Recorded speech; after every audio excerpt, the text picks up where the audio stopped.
누가복음 5장 1절부터 11절 말씀까지 합독합니다.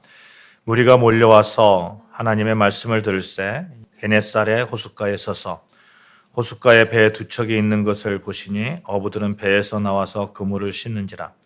예수께서 한 배에 오르시니 그 배는 시몬의 배라. 육지에서 조금 떼기를 청하시고 앉으사 배에서 무리를 가르치시더니 말씀을 마치시고 시몬에게 이르시되 깊은 데로 가서 그물을 내려 고기를 잡으라. 시몬이 대답하여 이르되 선생님, 우리들이 밤이 새도록 수고하였으되 잡은 것이 없지만은 말씀에 의지하여 내가 그물을 내리리라 하고, 그렇게 하니 고기를 잡은 것이 심이 많아 그물이 찢어지는지라.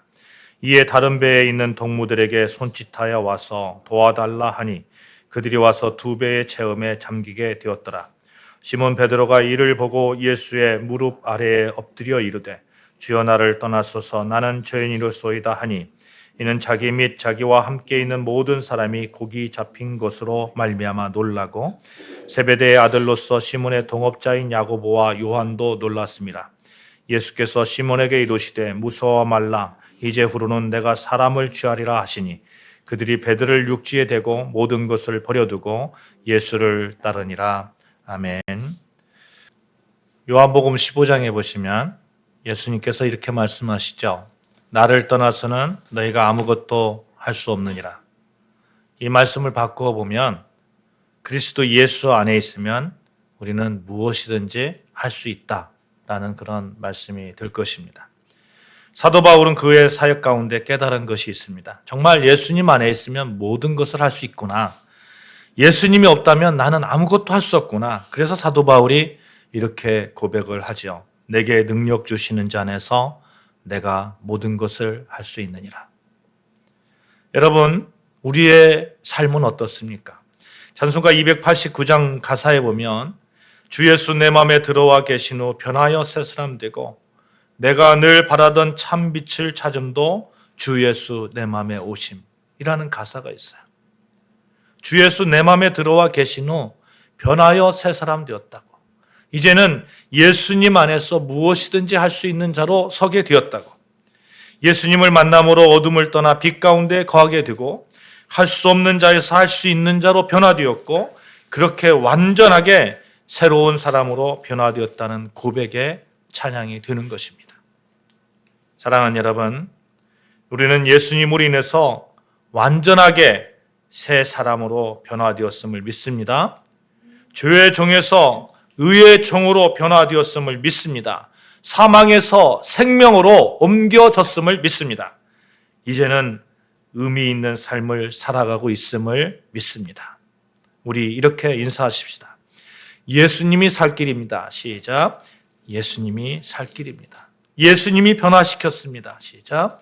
예수님이 변화시켰습니다. 사랑하는 여러분, 예수님을 알면 인생을 사는 의미가 달라집니다. 예수님을 알면 변화됩니다.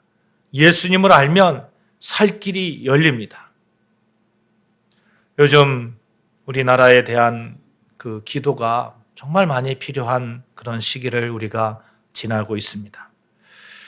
특별히 우리가 기도해야 될 것이 있습니다. 이 시기에 우리 나라가 더 예수님과 더 가까워지고 예수님을 통해서 완전한 그런 정말 멋진 정의가 넘치는, 평화가 넘치는, 사랑이 넘치는 그런 나라로 변화되어야 되겠다 하는 것입니다. 예수님을 만나고 변화되는 그러한 삶, 나라뿐만 아니라 개인도 마찬가지고 또 사회도 마찬가지고 또 직장도 마찬가지고 예수님 만나면 변화되게 되어 있습니다. 예수님을 만나서 변화되고 의미 있는 삶을 사람 중에, 우리가 잘 아는 사람 중에 베드로라는 사람이 있습니다. 오늘 본문의 내용이 그 내용이죠. 그는 갈릴리 바다에서 고기를 잡는 어부였습니다. 하루하루 고기를 잡아서 팔아서 먹고 살았습니다. 베드로가 산 곳이 어촌 마을이었기 때문에 아마도 그는 그의 인생의 거의 모든 부분들을 물고기 잡는 일과 연관지어서 생각했을 것입니다. 친구도 어부고 가진 지식도 어부의 일에 최적화된 지식이었을 것입니다. 그런 베드로의 삶을 송두리째 바꿔놓은 날이 왔어요. 그 전날 밤에 베드로는 고기를 잡지 못했습니다. 그날따라 고기가 잡히지 않는 거예요. 이른 아침에 베드로는 바닷가에서 그물을 손질하고 있는데 어떤 사람이 와서 이렇게 얘기하는 것입니다. 저 깊은 데로 가서 그물을 던져보라. 물고기 잡는 일이라면, 어부의 일이라면, 물고기 잡는 일이라면 이 어부보다 잘하는 사람이 어디가 있겠어요? 그럼에도 불구하고 베드로는 왠지 모를 거부할 수 없는 그분의 말씀에 순종합니다. 그랬더니 정말로 어부 생활 가운데서 이해할 수 없는 일이 일어나고 말았습니다. 정말로 그물이 찢어질 정도로 고기가 많이 잡힌 것입니다. 얼마나 기뻤을까요? 하루 종일 일해서 고기 한 마리 잡지 못했는데 어떤 지나가던 한 사람이 던진 저 깊은 데로 가서 잡으라 라는 그 말 한마디에 순종했더니 이전에 경험해 보지 못한 일들이 베드로 앞에 펼쳐지는 것이죠. 성경에 보면 베드로가 다른 동무들에게 이렇게 손짓하는 거예요. 와서 도와달라고. 왜 와서 도와달라고 합니까? 너무 많이 잡아가지고 자기 배에 가득 실을 수가 없으니까. 다른 동무들이 와가지고 이렇게 잡은 고기를 다 실었더니 두 배에 가득 채워졌다 이렇게 말합니다. 그리고 배가 가라앉을 정도였다. 두 배에 가득 실었는데 배가 가라앉을 정도로. 이렇게 만선의 기쁨을 안고 유치에 도착한 베드로의 반응이 우리의 예상을 뛰어넘습니다. 그가 처음으로 한 행동이 예수님 앞에 엎드리는 겁니다. 그런데 자세히 보면 상황 설명이 시간적으로 순서에 맞지 않아요. 여러분 배가 육지에 도착하고 나서 베드로가 예수님 앞에 이렇게 엎드려서 이렇게 엎드려야 되는데 그렇게 설명이 나가야 되는데 고기를 배에 가득 채우고 곧바로 시몬 베드로가 예수님의 무릎 아래에 엎드려 주여 나를 떠나소서 나는 죄인으로소이다 고백합니다. 그리고 11절에 그들이 배들을 육지에 대고 모든 것을 버려두고 예수를 따르니라. 이게 순서적으로 맞지 않죠? 배를 육지에 대고 무릎을 꿇고 주여 나는 죄인입니다. 나를 떠나소서 이렇게 얘기해야 되는데 누가는 베드로의 어떠한 행동을 강조하기 위해서 8절에 베드로의 고백을 그들을 배들을 육지에 정박시켰다는 11절보다 앞서서 기록하고 있는 것이죠. 베드로에게 이 사건 정말 충격적인 사건이었던 거예요. 그의 삶을 완전히 통째로 바꾼 사건이었기 때문에 그렇습니다. 베드로의 이 고백, 나를 떠나소서 나는 죄인으로소이다. 이 고백으로부터 그는 새로운 삶을 시작하게 되었습니다. 완전히 바뀌어졌어요. 누가는 이걸 강조하고 싶은 거예요. 이걸. 그럼 베드로는 왜 이런 나를 떠나소서 나는 죄인으로소이다 고백했을까요? 다소 엉뚱하지 않습니까? 물고기를 잘 잡게 해줬으면 정말 엄청나게 고마워야 되고 감사의 인사를 드려야 되는데 베드로는 예수님에게 첫 마디가 나는 죄인이라는 거예요. 나를 떠나달라는 거예요.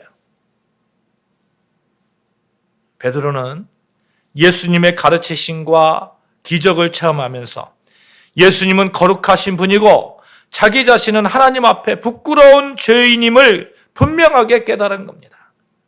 그리고 베드로는 예수님을 신적 권위를 가진 분이심을 신앙 고백적 차원에서 인정하는 것이죠.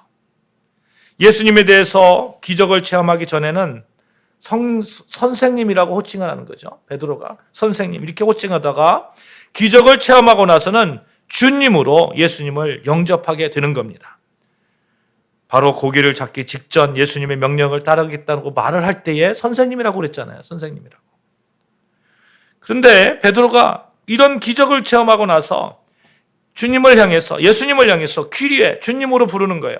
단순한 인간 이상의 신적 권위를 예수님에게 인정하는 겁니다. 그 거룩하신 분에 비해서 자신은 초라한 죄인에 불과하다는 사실을 깨닫게 되었음을 인정하고 또 예수님 앞에 고백하는 거죠. 여기에서 베드로가 자신을 죄인이라고 했는데 이 말의 뜻이 무엇일까요? 죄인으로 번역된 아네르 하마르톨로스라는 말이 죄로 물든 남자 이런 뜻이에요. 죄로 물든 남자. 특히 하마르톨로스는 거룩하신 하나님 뜻에 일치하지 않는 삶을 사는 그런 죄인, 그런 생활 전반의 모습을 나타내는 겁니다. 여러분과 저는 어떻습니까? 거룩하신 하나님의 뜻에 일치하는 삶을 살았습니까? 예수님을 신적 권위, 주님으로 고백하는 순간 하나님 앞에서 거룩하게 살지 못했던 자기 자신을 발견하게 되는 거예요. 그러니까 나는 죄인이라고 말하는 거예요. 나는 죄인이라고. 베드로는 고기 잡는 과정을 거치면서 신적 권위를 지니신 예수님의 존재를 인정하는 순간 이러한 거룩하신 예수님과 온통 죄악으로 오염된 자기 자신에 놓여있는 극복할 수 없는 차이를 극명하게 인식하고 있는 겁니다. 사랑하는 여러분, 예수님을 만나면 죄인됨을 고백하는 이유가 여기 있는 거예요. 예수님을 하나님 주님으로 고백하는 순간 하나님 앞에서 얼마나 우리가 하나님의 뜻에 합당하지 못한 삶을 살고 있는지 바라볼 수밖에 없는 거예요. 깨닫게 되는 것이고, 그래서 회개할 수밖에 없는 겁니다. 그래서 우리는 예수님과의 동행함, 만남이 세상 그 어떤 것보다 의미 있게 하는 겁니다. 내가 죄인이라는 사실을 알게 하기 때문에, 내가 죄인이기 때문에 하나님을 바라볼 수밖에 없고 하나님을 의지할 수밖에 없는 것이죠. 가끔 그런 얘기를 들어요. 사회에서 생활하다가 우연히 이제 교회를 찾아가신 그런 분들이 있잖아요. 간증을 들어보면 우연히 교회를 들어갔는데 그냥 하염없이 눈물이 나더라는 거예요. 하염없이. 그런 간증을 여러 사람에게 제가 듣습니다. 우리 교회 가운데서도 그런 경험을 한 것을 제가 보고, 실제로 보고 또 그렇게 느낍니다. 여러분, 이렇게 교회 처음 오셨는데 그냥 한없이 우시는 거예요. 한없이. 왜 우실까요? 예수님과의 만남으로 그분께서 마음을 만져주시고 위로해 주시고 죄인됨을 깨닫게 하시고, 그래서 하나님의 백성으로 삼아주시는 그 하나님의 자극하심이 그 마음속에 들어가기 때문에 하염없이 눈물을 흘리며 주님, 저는 죄인입니다. 나를 불쌍히 여겨 주시옵소서. 나를 다시 세워 주시옵소서. 나를 변화시켜 주시옵소서. 그 고백 가운데 흘러나오는 눈물이 아니겠어요? 사랑하는 여러분, 예수님을 만나면 나를 발견하게 됩니다. 나는 죄인이라는 걸 발견하게 돼요. 예수님을 만나면 하나님을 바라보게 됩니다. 예수님을 만나면 삶의 방향이 완전히 그래서 달라지게 되는 것입니다. 예수님 만나면 하나님의 신적 권위 앞에 한없이 초라한 죄인의 모습을 발견하게 되는 것이죠. 요즘 한국 정치를 보면 굉장히 난투극이 이루어지고 있죠. 정말 어려운 그런 시기를 우리가 지나가고 있는 것 같습니다. 우리 딸이 고등학교 1학년인데 계엄령에 대해서 이렇게 공부하고 있었어요. 5.18 이런 그 옛날에 우리 과거의 계엄령들을 공부하고 있었는데 이번 사태를 보면서 실제로 내가 경험하네?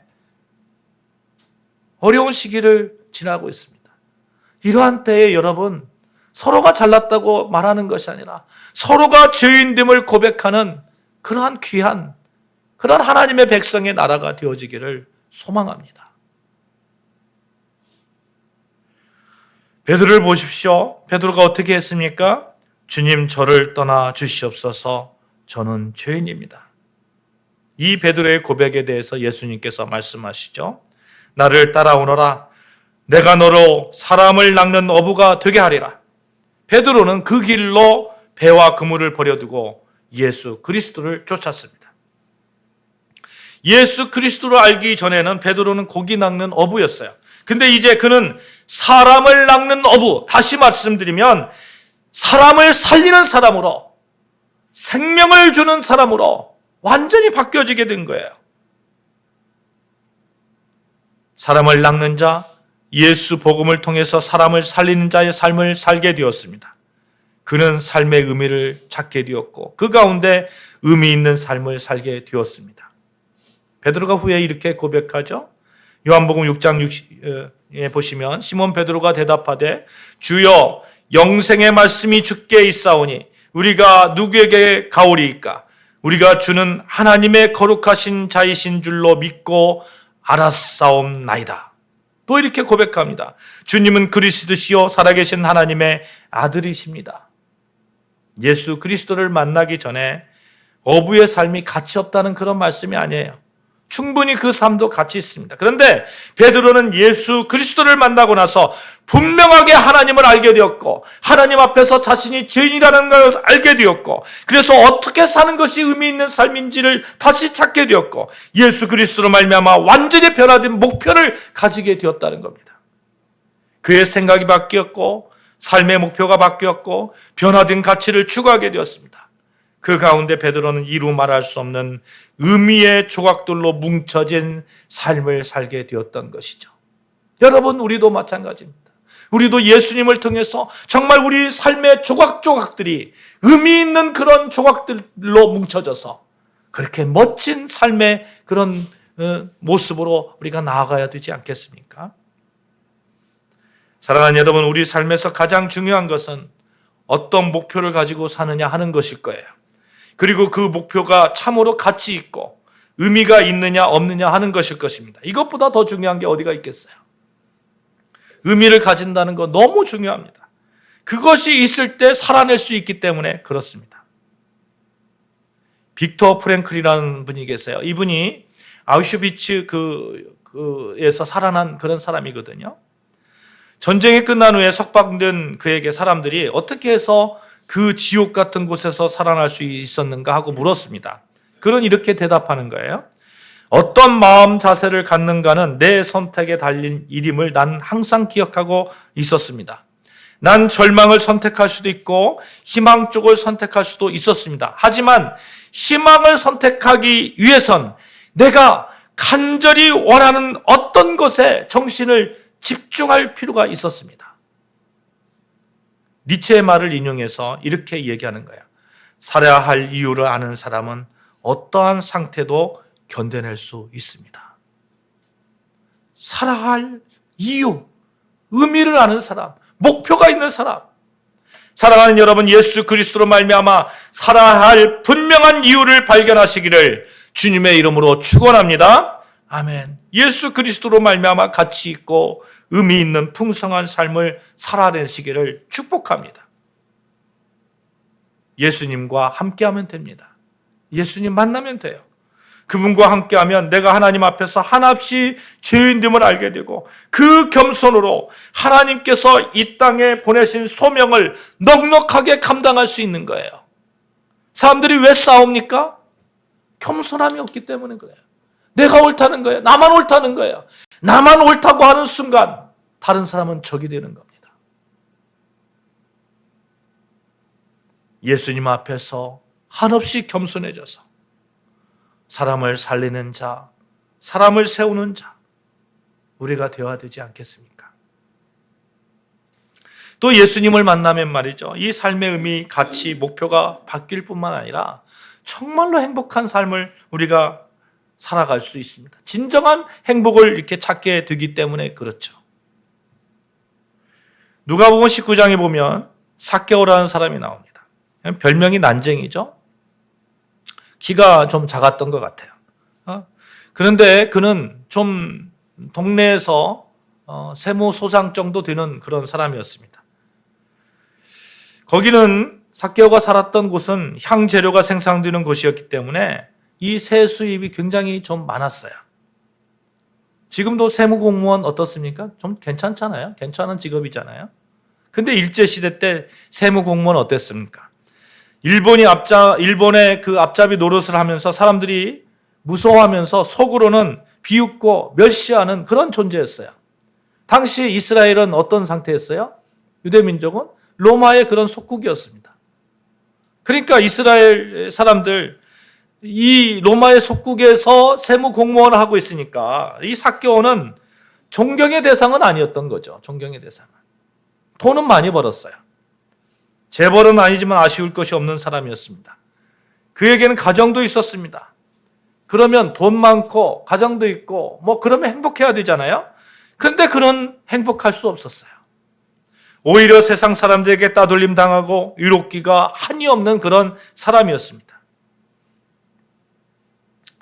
이상하지 않습니까? 뭐만 가지면 좀 행복할 것 같은데, 돈만 가지면 행복할 것 같은데, 명예만 가지면 행복할 것 같은데, 어떤 사람은 돈만 가지면 행복할 것 같아서 정말 어떻게 해서든지 돈을 벌려고 합니다.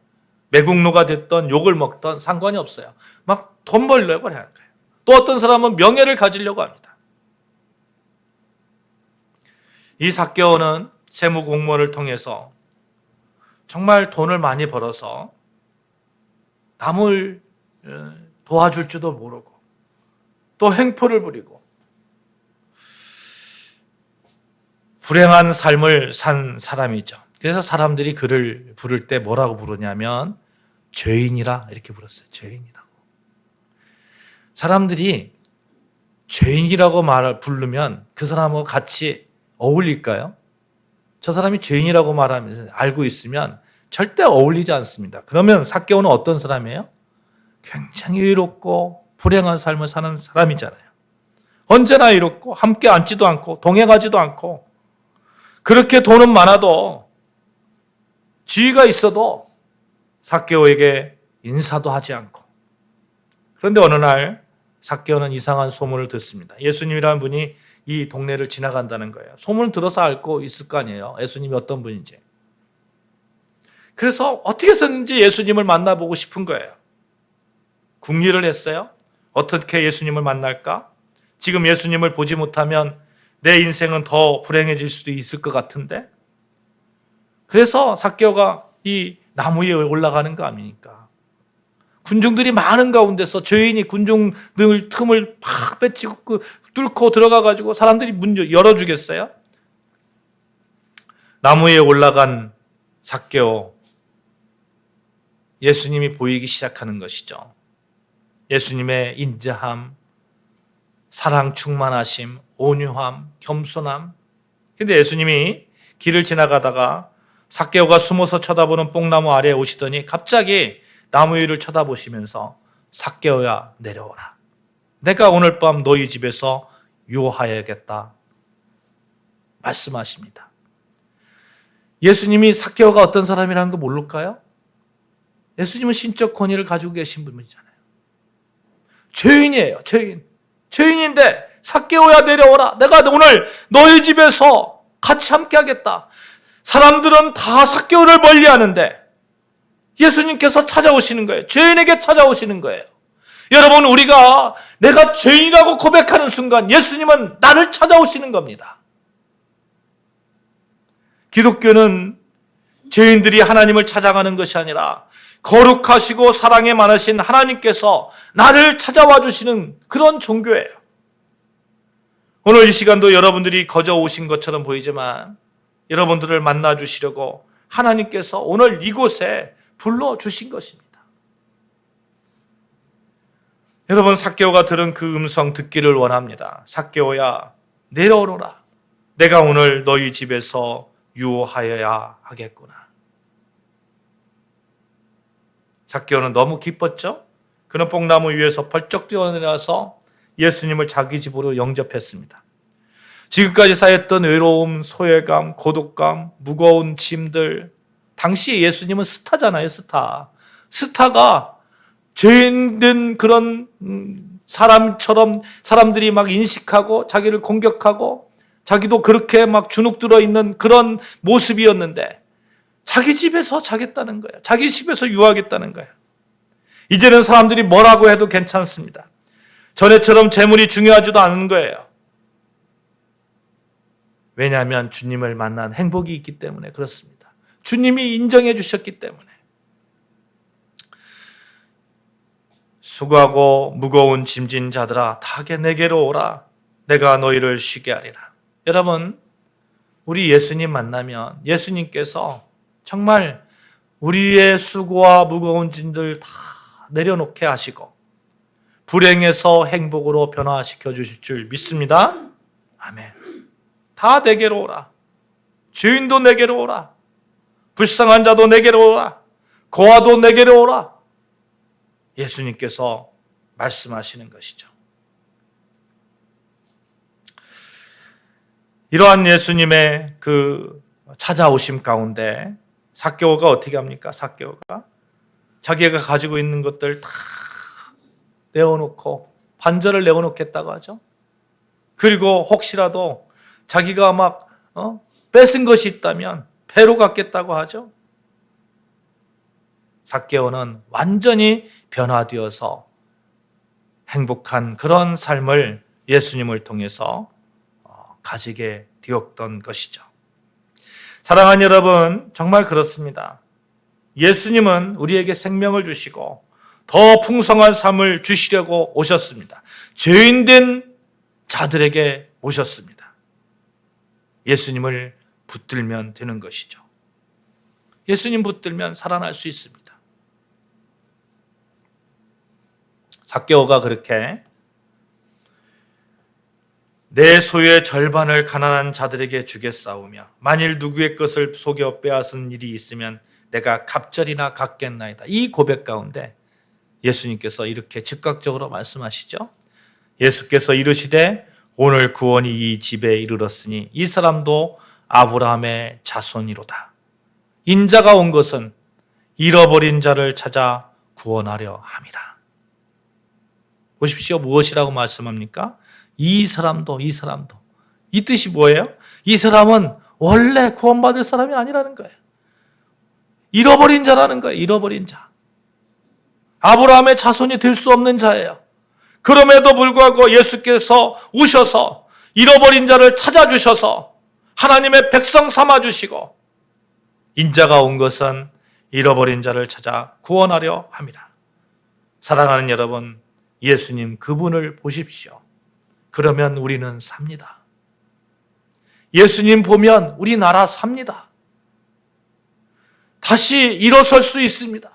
경제적 부를 누릴 수 있고 행복을 누릴 수 있고 예수님을 통해서 예수님만을 통해서 우리나라가 건강한 나라고 세워질 수 있고 또 여러분과 저도 건강한 모습으로 세워질 수 있고 직장도 사업장도 그렇게 세워질 수 있는 것이죠. 삶의 가치, 의미, 목표 모두 예수 안에서 완전히 변화되어서 하나님 나라 백성, 하나님 나라 자녀로서의 가치, 의미, 목표를 가지고 넉넉하게 그렇게 살아갈 수 있는 것입니다.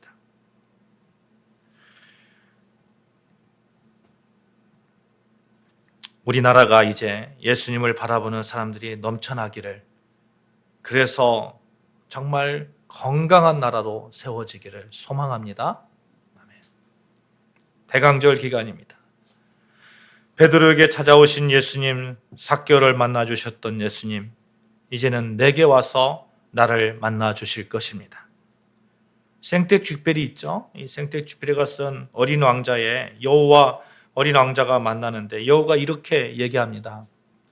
우리가 4시에 만나기로 약속했으면 나는 3시부터 마음이 설렌단다. 이 대강절 기간에 예수님을 위해서 우리 마음이 막 설렜으면 좋겠어요. 이 기간에 예수 그리스도를 통해서 완전히 우리가 하나님 자녀됨으로 변화되었음을 확인하는 기간이 되었으면 좋겠습니다. 베드로처럼 사람을 낚는 업으로, 삭개오처럼 그렇게 아버지 품에 안긴 자처럼 그렇게 우리는 완전하게 변화되었습니다. 이제 우리는 예수 그리스도를 붙들고 하나님의 능력으로 살아내기만 하면 됩니다.